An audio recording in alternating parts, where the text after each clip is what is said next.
Strengthen Patch and Parting Face tool. In ZW3D 2019, parting face functions are improved a lot. More creation methods are available. And the new guideline tool helps users to create realizable parting faces.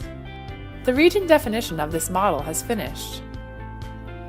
After selecting the part, all patches will be listed. Users can preview all of them. Click OK, then you will get the hint if there is any loop left. In Redesign Parting Face command, users can create guidelines to separate parting lines in some segments. These guidelines can also be the auxiliary factors to creating parting faces.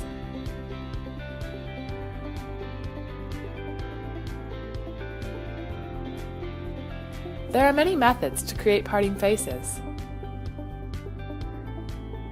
According to different cases, select the suitable method to get the desired parting face.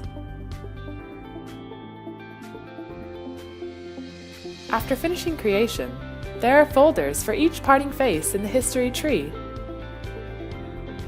Define a workpiece. The Enhance Trim command can automatically recognize all regions and faces count. Click OK. All regions will be trimmed into the shapes. The improved patch and parting face can adapt to more complicated cases.